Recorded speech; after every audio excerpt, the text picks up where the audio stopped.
আসসালামু আলাইকুম। One sentence grammar বাংলাতে আপনাকে স্বাগত। এই পর্বে আমরা একটি বাংলা বাক্যের ব্যাকরণ নিয়ে আলোচনা করব। বাক্যটিতে দেয়া আছে, সুমন সাহেবের ছেলে মুহিন গাছতলায় বসে বই পড়ছে। যেহেতু আমরা দাঁড়িয়ে পেয়েছি, আমরা প্রথম হচ্ছে কর্তা বের করব, দেন হচ্ছে কর্ম বের করব, তারপর হচ্ছে ক্রিয়া বের করব। এখানে যদি আমরা প্রশ্ন করি কে বা কারা, কার বা কাদের দিয়ে যদি প্রশ্ন করি, তাহলে যে উত্তর আসে সেটা হচ্ছে কর্তা। কর্তাকে আমরা স্বাভাবিকভাবে বের করে ফেলেছি। আমরা প্রশ্ন করেছি কে গাছতলায় বসে বই পড়ছে, তাহলে আমাদের মুহিন হচ্ছে কর্তা। এর পরবর্তীতে আমরা যদি প্রশ্ন করি কর্তা পাওয়ার পরবর্তীতে আমরা প্রশ্ন করি হচ্ছে কি বা কাকে দ্বারা। যদি কি বা কাকে দ্বারা প্রশ্ন করি তাহলে কি পড়ছে, তাহলে উত্তর হয় হচ্ছে বই। তাহলে বইটা হচ্ছে আমাদের কর্ম। তারপর শেষের যে শব্দটা আছে সেটা হচ্ছে কি হয়, ক্রিয়া। আমরা কর্তা কর্ম ক্রিয়া পেয়েছি। কর্তা কর্ম ক্রিয়া পাওয়ার পরবর্তীতে আমরা এখানে হচ্ছে স্বাভাবিকভাবে জানি যে বাক্যের মধ্যে কর্তা এবং কর্ম আর হচ্ছে ক্রিয়া থাকে, সেটাকে স্বাভাবিকভাবে হচ্ছে বিবৃতিমূলক বাক্য বলা হয়। বিবৃতিমূলক বাক্য স্বাভাবিকভাবে হচ্ছে সরল বাক্যের অংশ, অর্থাৎ এটা সরল বাক্য হয়। এখন এই বাক্যের মধ্যে আমরা যে জিনিসগুলো বাদ দিয়েছি এগুলো নিয়ে একটু মূলত আলোচনা করব। এখানে গাছতলায় বসে, যদি আমরা প্রশ্ন করি কোথায়, তাহলে কখন কোথায় কিভাবে যদি প্রশ্ন করি তাহলে যে উত্তর আসে সেটাকে বলা হয় ক্রিয়া বিশেষণ, মানে ক্রিয়া বিশেষণ। আর আমরা এখানে পড়ছি যেহেতু বাক্যের মধ্যে একটা কিভাবে শেষের যে ক্রিয়াটা আছে এটাকে বলা সমাপিকা। এর আগে আরেকটা ক্রিয়া আছে বসে, এটা হচ্ছে অসমাপিকা ক্রিয়া। সমাপিকা আর অসমাপিকা মিলে আমরা স্বাভাবিকভাবে জানি এটা হচ্ছে অসমাপিকা ক্রিয়া, আর সমাপিকা আর অসমাপিকা মিলে হয় যৌগিক ক্রিয়া।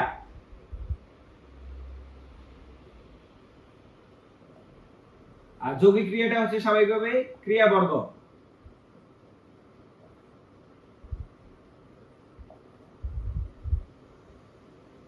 এখন রয়েছে সুমন সাহেবের ছেলে, এই অংশ পুরাটা।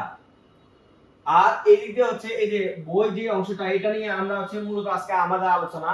আমরা এখানে কর্তা পেয়েছি, আমরা জানি কর্তাটা হচ্ছে আমাদের উদ্দেশ্য। আবার এখানে আমরা এখানে পুরা যে শেষ অংশটা সেটাকে বলা হয় বিধেয়। এখানে স্বাভাবিকভাবে তাহলে এই যে সুমন সাহেবের ছেলে, এই অংশটা আসলে মূলত কি, যেহেতু আমাদের মূল উদ্দেশ্য হচ্ছে মুহিন, অর্থাৎ কর্তাটা হচ্ছে মুহিন, তাহলে এই অংশটা হবে প্রচারক। তাহলে কর্তার আগের যে অংশটা রয়েছে এটাকে আমরা বলি প্রচারক। এটা স্বাভাবিকভাবে হচ্ছে আমরা প্রি মডিফায়ার আর পোস্ট মডিফায়ারের যে আলোচনা ওই রকমের কি, যেহেতু আমাদের কর্তার আগের অংশটা আমরা এটাকে ইংলিশে হচ্ছে প্রি মডিফায়ার বলি, তাহলে এই বাংলাতে এটাকে বলা হয় প্রচারক। তাহলে এই যে সুমন সাহেবের ছেলে এটা হচ্ছে প্রচারক। আর এখানে আমাদের বইটা হচ্ছে মূলত বিদের অংশ। এই পুরো অংশটা বিধেয় অংশ, তার মধ্যে এই যে গাছতলার অংশটাও হচ্ছে আমাদের কি হবে, প্রসারক হবে।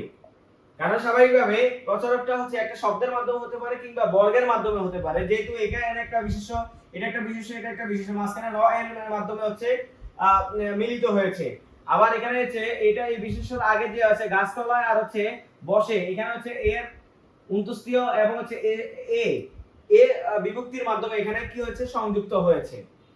যেহেতু এখানে হচ্ছে একটা কর্তা পেয়েছি, একটা কর্ম পেয়েছি, আর একটা হচ্ছে ক্রিয়া পেয়েছি, আমরা জানি এটা হচ্ছে বিবৃতিমূলক বাক্য। আর বিবৃতিমূলক বাক্যটা হচ্ছে অবশ্যই কি হবে, সরল বাক্য হিসেবে মানে গণ্য হবে। আমরা এখানে মহিনটাকে হচ্ছে উদ্দেশ্য পেয়েছি, আর এই অংশটাকে হচ্ছে প্রচারক হিসেবে পেয়েছি। আবার এই পুরো অংশটা মহিন থেকে গাছতলায় বসে বই পড়ছে, পুরো অংশটাকে আমরা কি হিসেবে পেয়েছি, বিধেয় হিসেবে পেয়েছি।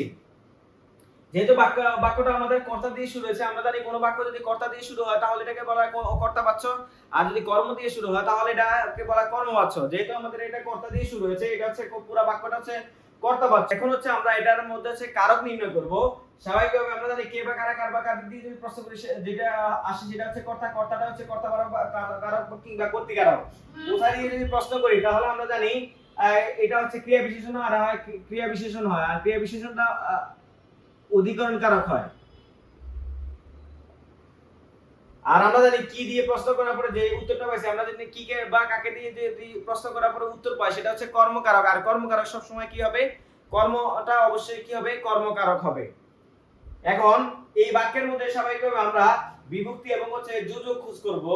আমরা স্বাভাবিকভাবে এই বাক্যের মধ্যে কোনো যোজক পাই নাই, স্বাভাবিকভাবে এর পেয়েছি, সেলের মধ্যে এ পেয়েছি, এরপরে অন্ত্যেষ্টিয় পেয়েছি, তারপর হচ্ছে বসুর মধ্যে এ পেয়েছি, আর হচ্ছে কোর্সের মধ্যে এ পেয়েছি। এখন এখানে আমরা বিভক্তি পেয়েছি। বিভক্তিটি স্বাভাবিকভাবে হচ্ছে দুই প্রকার, একটা হচ্ছে শব্দ বিভক্তি, একটা হচ্ছে ক্রিয়া বিভক্তি। যদি ক্রিয়ার সাথে যুক্ত হয় তাহলে এটাকে ক্রিয়া বিভক্তি বলা হয়, এছাড়া যে কোনো শব্দের সাথে যদি যুক্ত হয় তাহলে এটাকে শব্দ বিভক্তি বলা হয়। এই বাক্যের মধ্যে কোনো যোজক নেই। এখানে পড়ছে, এটা এই পড়ছে ক্রিয়াটা হচ্ছে, এই বাক্যটা হচ্ছে সক্রিয় ক্রিয়া। কেন? কারণ এখানে ক্রিয়া আছে। এই বাক্যটা সমাপিকা ক্রিয়া, কারণ হচ্ছে শেষের যে ক্রিয়াটা আছে এটাকে সমাপিকা ক্রিয়া হয় বলা হয়। এর আগে যদি একটা ক্রিয়া থাকুক কিংবা একাধিক ক্রিয়া থাকুক, আগেগুলো হচ্ছে অসমাপিকা ক্রিয়া হবে। যেহেতু এই বাক্যের মধ্যে কর্ম আছে, এই জন্য এটাকে বলা হয় সকর্ম ক্রিয়া। যদি কর্ম না থাকতো তাহলে এটাকে বলা হতো অকর্ম ক্রিয়া।